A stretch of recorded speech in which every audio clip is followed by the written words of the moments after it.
Good morning, everyone. I think we're live, so we're going to go ahead and go with it. This is Stephanie Lueras from Heart and Soul Fitness and Wellness.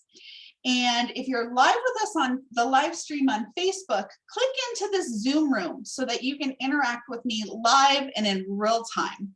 I will always go back to the Facebook comments later. I haven't really mastered all the dual things, but I want to welcome you to my first Coffee and Connect for January 3rd, 2022. And in this time is really a time to chat, to catch up with people, and to hear about a little bit of a topic.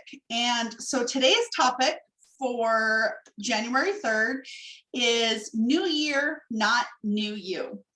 And we have Kelly that joined us here in the Zoom room. So feel free to come on camera or interact in the chat as you feel comfortable.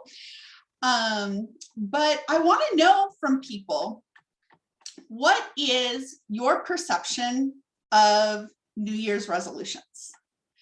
Are they something that you're all gung-ho about, or do you like to look at things through a different lens? And for me, I don't do New Year's resolutions.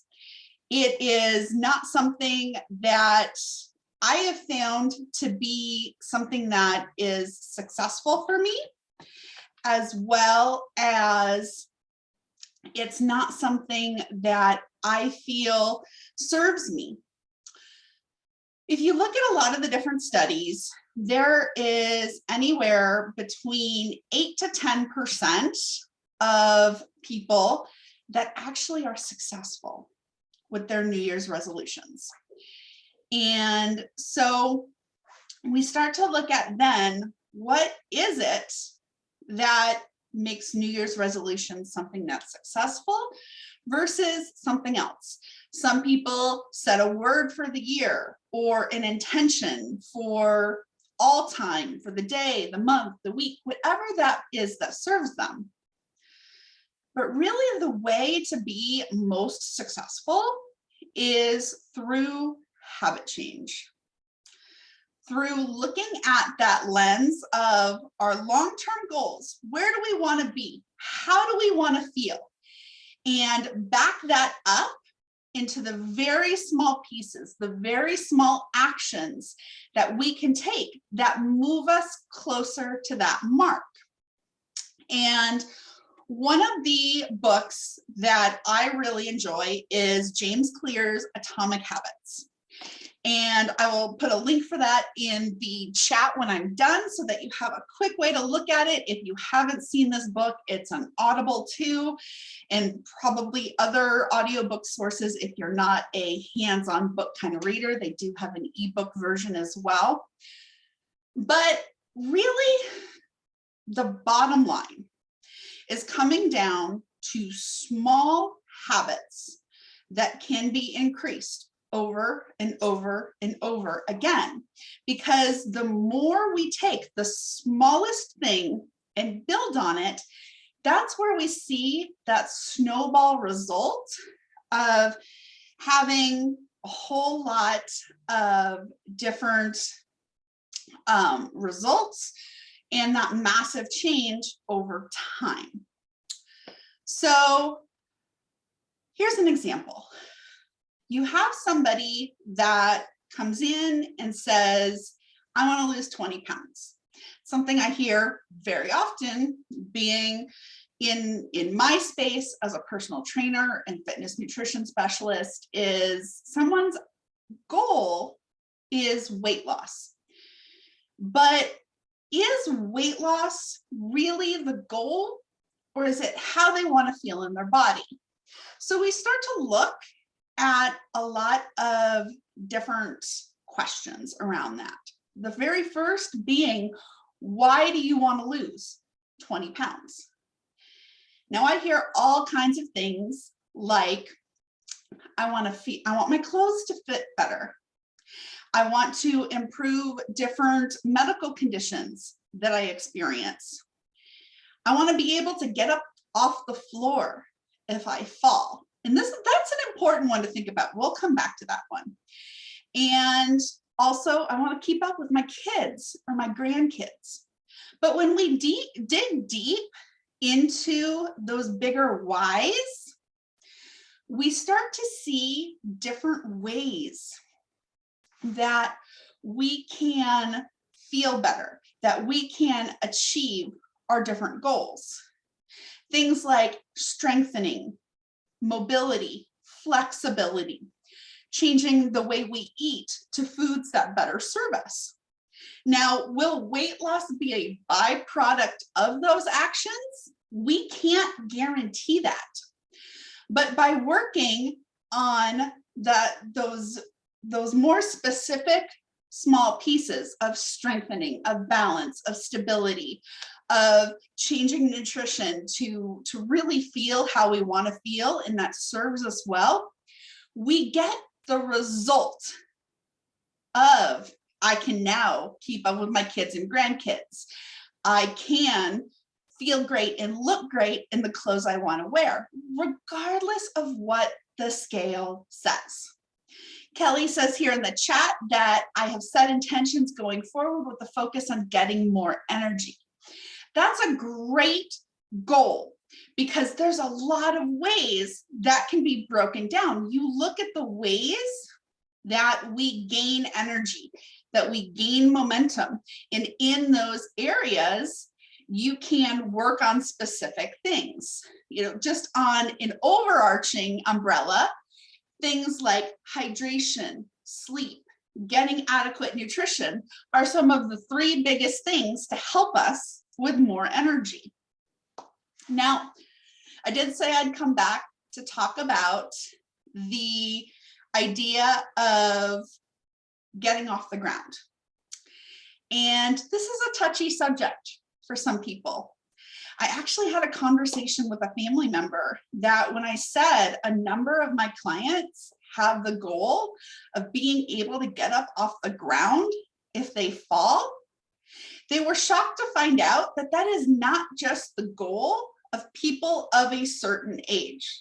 Now, I'm not going to label who's old and who's not because age is just a number, but younger and younger people get very concerned about how do I get up off the floor if I fall? And that could be because they're coming back from a chronic illness and really need that extra support. They might have an injury and they move in a different way than they did before.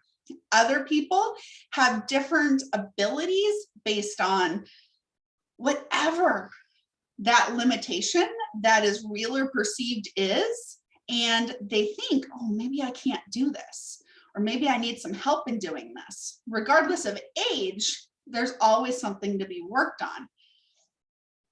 So it's not, oh, I have to worry about getting up off the floor once I'm X age and above. No, it's something to be cognizant about all the time, because we're always building those basic strength movements of push, pull, bend, twist, squat, things that aid us in our daily life. Look around at the tasks that you do every day. Things like picking up the groceries or the laundry basket, grabbing trash off the floor, feeding the dog. All these things require different movements that can be amplified and made better in a different way. So off that little tangent, coming back to our idea of new year, not new you. I've shared this a lot before, but the getting up with less groans, absolutely, Kelly, I'm right there with you. I have a lot of stiff muscles at the end of the day, and there are things that I work on just to get up without so much discomfort, because there's always room for improvement. So something I've talked about before is this idea of, well, it's not an idea, it's fact. The diet industry is worth over $70 billion a year. So when you're investing in things like multi-level marketing diet programs, Weight Watchers, Noom, all of these things are feeding dollars into a mechanism, into an industry that has a 5% success rate. Think about that. Intentional dieting has shown in studies to only have a 5% success rate. People do not keep intentional weight loss off for the long term. That's why we come back to habit change, to the things we're engaging in every day and building that consistency. When we move away from those markers of the scale, of the body mass index, which is highly sexist and racist in its very origins, and really look at ourselves, our bodies, what we need and how we want to feel, we come out with different outcomes. Our progress is not marked by the number on the scale. It's not marked by any type of arbitrary results. Now, we can have goals towards specific outcomes. A lot of people have goals around things like their specific blood work, lowering their cholesterol, lowering the triglycerides, bringing the A1C into a comfortable range, even lowering blood pressure, things like that.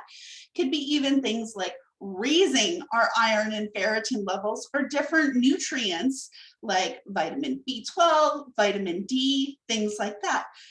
There's very specific health outcomes that we can be seeking.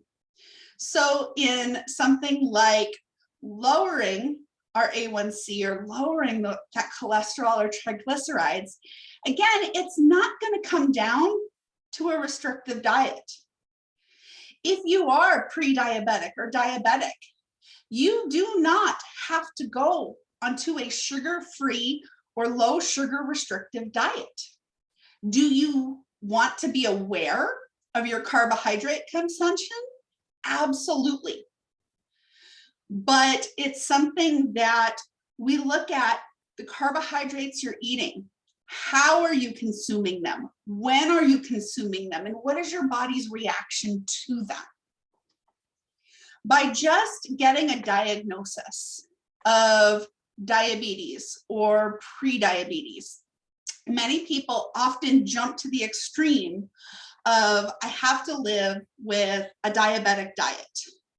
So they automatically go to the store and start buying all of those sugar-free and low sugar items and start to fill their fridge and their pantry with foods that are even more highly processed than what they're already consuming. Basically, when you look at things in the store that are labeled low sugar, sugar-free, low fat, fat-free, the alarm bell that goes off for me is chemical shitstorm. Because something in that food had to be modified or added to keep the flavor of the original food, but have it modified to whatever that modifier was. Generally, things like flavorings, sugar alcohols, which does have an impact on blood sugar and ultimately the A1C. So we're not doing ourselves a service by overhauling that pantry, by saying, I can eat this, I can't eat that. You can eat it, but it's how you eat it is what the most benefit comes from. So something to think about. Again, pulling back from the reasons that we engage into the diet industry, into restrictive diets. and looking at what are the things that are supportive for me, and it's different for everyone. What is supportive for me to get to where I want to be?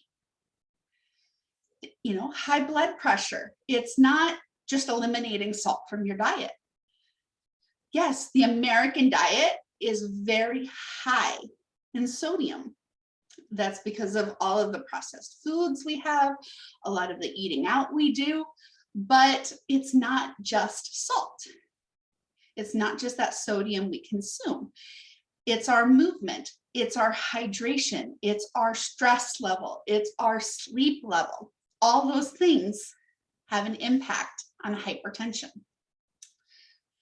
So it's looking at what are the things that are beneficial to me. There are some things that we can't even escape.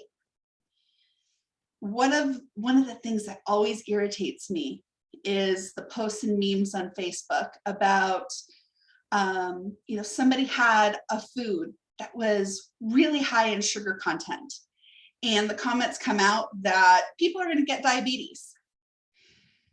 Sugar consumption alone is not an indicator of becoming a type 2 diabetic. Actually, the #1 cause of type 2 diabetes is genetics.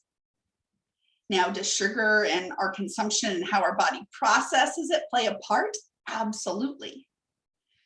But to make that sweeping judgment that, oh, somebody had cake or somebody had an abundance of cake and now they're going to become a diabetic is harmful, shaming, and has no place in improving who we want to be.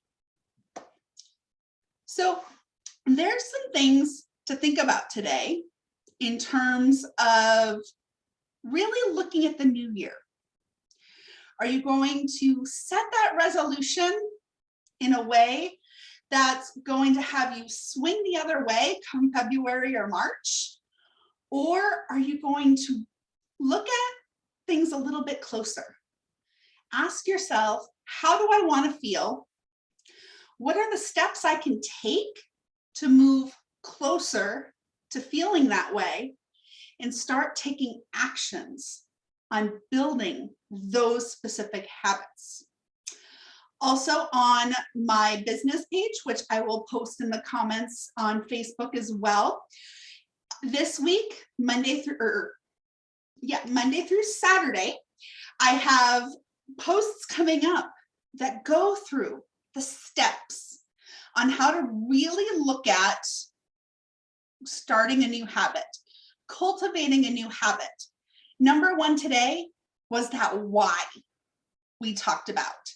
When you've identified what it is, figuring out why it is that you want to do it, because that sets the stage for the coming days in how we start to make that habit a reality so that it gets built upon, snowballs, and creates that change that you want to make.